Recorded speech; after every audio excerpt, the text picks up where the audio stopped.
Hey everyone, today my guild group and I were finally able to beat a Mythic plus 15 dungeon within the time limit. The dungeon was Court of Stars and it definitely took us several attempts to kill the final boss with time to spare. The three affixes were sanguine, volcanic, and fortified. Our group composition was a warrior tank, 2 hunters for range DPS, and a demon hunter for melee DPS. Oh, and myself as a holy paladin healer. In terms of time, the instance itself wasn't too bad. Each time we did get to the final boss, we would have about 5 or so minutes left to spare. The final boss was definitely the most challenging part, but once you get his 3 main mechanics down, which I'll go over in this video when we get to him, it becomes more of a DPS race than anything else. I'm gonna give some commentary on the run and things I took note of, so I hope this is helpful to you. As for buffs, make sure that you have a food buff, a rune, and a flask, and any necessary potions that pertain to your class. For this particular run, I used the Hungry Magister, Defiled Augment Rune, and Flask of 10,000 Scars so that I could have more health. Looking back, something I wish I carried on me but didn't were healing potions to use on myself in oh shit moments. So if you have a warlock in your group, make sure that you guys get health stones. Otherwise, definitely bring along some healing potions because you'll never know when you're gonna need them. Now, my group was having some trouble with the next pull coming up here, so I started popping my wings here just to keep the tank alive.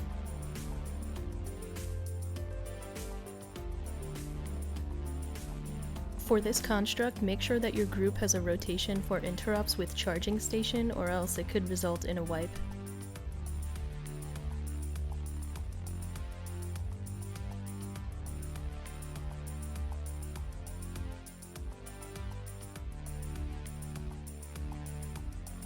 We had to be super careful here pulling the mana worms because not only do they do a lot of damage, but they trigger a lot of volcanics, so we had to be really careful with the positioning.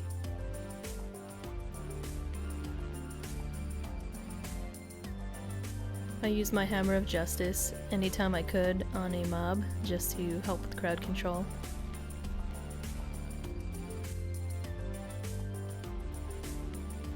Another mob that's really lethal are these mana sabers, so make sure that you're CCing them or you're killing them as soon as possible because they do a lot of damage and they were one-shotting us basically.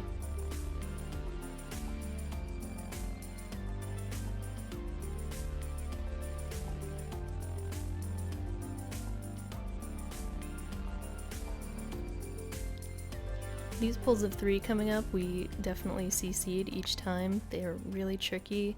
You have to make sure that you're interrupting the construct, avoiding volcanic eruptions, avoiding any kind of ground effects that you shouldn't be standing in.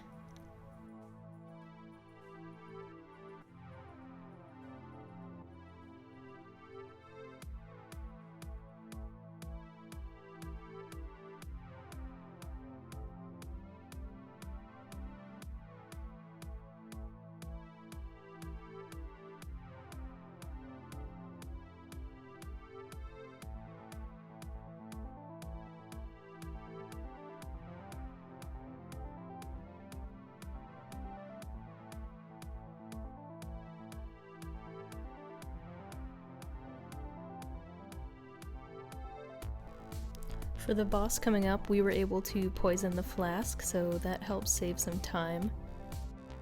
The big thing with this boss is really about positioning and where you're standing. You have to avoid his resonant slash. He also spawns adds, so you have to keep those in mind. We had our 2 hunters trap them. So between the resonant slash and volcanic, there's a bit of moving around that you'll have to do, and the screen will get pretty crowded. There's a lot going on. You gotta jump around with arcane lockdown, and I popped my bubble because things were looking a little sketchy there, but we got him down low enough to drink the vial and moved on. And again here with the construct, rotating the cooldowns.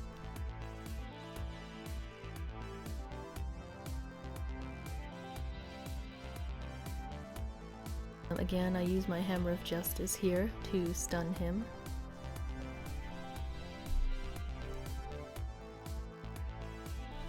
And we're on our way to continue through.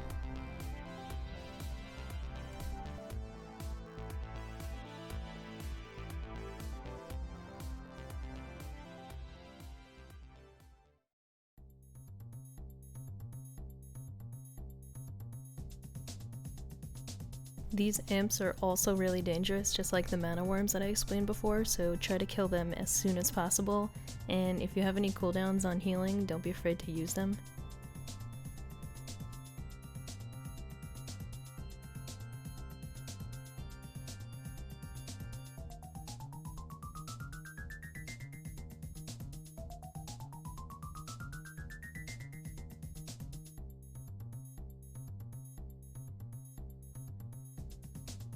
We're pulling another pack of imps here too, so I popped my wings and used some cooldowns just so that hopefully nobody dies and we can kill them as soon as possible.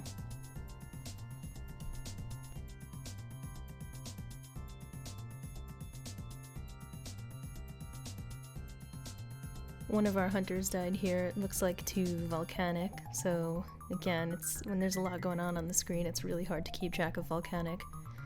What I tried to do was keep my camera zoomed in pretty closely so that I could see the pile as it goes off and have enough warning to move out in time.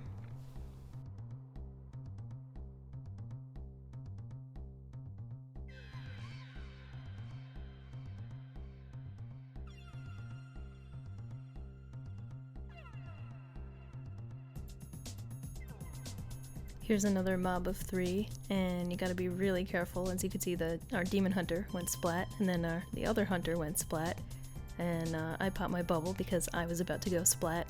This pull is particularly hard with all of the affixes and the abilities of the mob, so CC it if you can. Don't forget to interrupt the construct.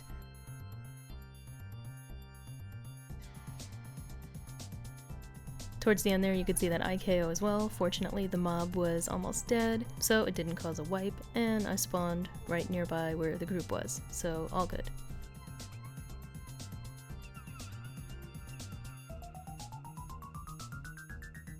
The next mob that we pull here with the X over her head, the Fellbound Enforcer, she has an ability that's uninterruptible, and if you can see us, we go around the corner every time she casts it to get out of her line of sight. If the spell does hit us, it does an incredible amount of damage.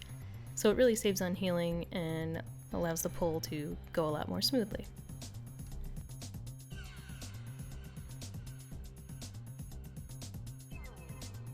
Something to note about Volcanic with the group composition that we had is that it didn't spawn whenever the hunters and I stood pretty close to melee range. Now, I don't know if this applies to every group comp. I don't know if it's different depending on how much melee or ranged you have, but if you see here during this mini-boss fight, we don't get any spawns of Volcanic at all.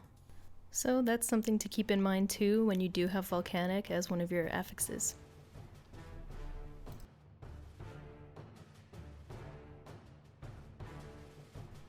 And we're going to kill that group of imps, so we go around the corner to meet them here, and a few of us pop cooldowns again. You can see I pop my wings just to make sure that everybody stays alive and that the imps die as quickly as possible.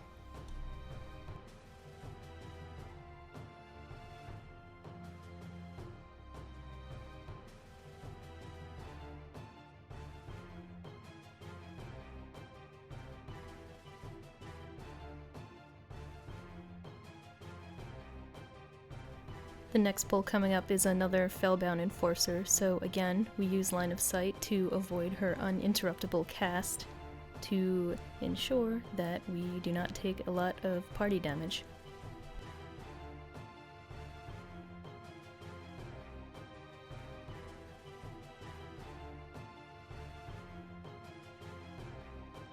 At this point, we don't have to kill any additional mobs since we fulfilled the requirement already, so we just have to kill the rest of the mini-bosses and make our way through the dungeon.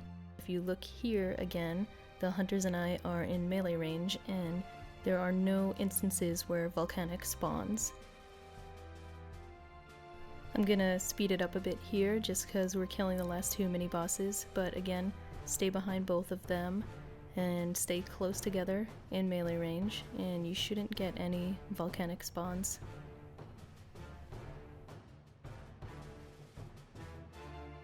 Just like the mini-bosses, for this boss we stood pretty close behind her, tried not to have a Volcanic spawn. For her infernal eruption, you just have to dodge the attack, so you'll see spirals on the ground before the fire comes out. Just avoid those spirals and essentially just move around the map. Just keep that up, try to stay close together as a group. It makes the healer's job definitely a lot easier. And I'm gonna speed it up here just because this part is, well, you guys should know what to do. You find the clues, find out who the traitor is, kill the demon that spawns, and then you're off to the final boss. His three main abilities are Piercing Gale, which deals damage to players in a straight line in front of and behind him, and will knock them back. This is avoidable by simply not standing in it when you see him casting it on the ground. Next is Slicing Maelstrom, that deals mild AoE damage in bursts to all players. This really just needs to be healed through. The third ability, and the one that you absolutely need to avoid, is Blade Surge. He will choose a ranged target and charge at them, leaving behind a really powerful bleed. You must avoid getting hit with this at all costs. My DBM warned me each time he targeted someone, if you get targeted, sidestep or find some way to get out of his path. For paladins, you could use BOP or Bubble before and or after if you get hit with this ability. Each time he rushes somebody with Blade Surge, he will make an unkillable copy of himself that will mimic his own abilities. These three abilities combined with our affixes made it really challenging to keep track of everything going on at once. But once you understand his three abilities, it really becomes a DPS race. As you can see, one of our hunters dies from a volcanic, and I do too shortly after. That is where an oh shit healing pot could have come in handy for me. Fortunately, the three remaining in my group were able to finish him off. Well, I hope this guide was helpful. Please feel free to leave feedback, comments, or questions if you have any. Or other things about Mythic Court that I may have left out that could be helpful. If you liked the video, subscribe to my channel so that you can get notified when I release new videos. Thanks for watching, and have a good one.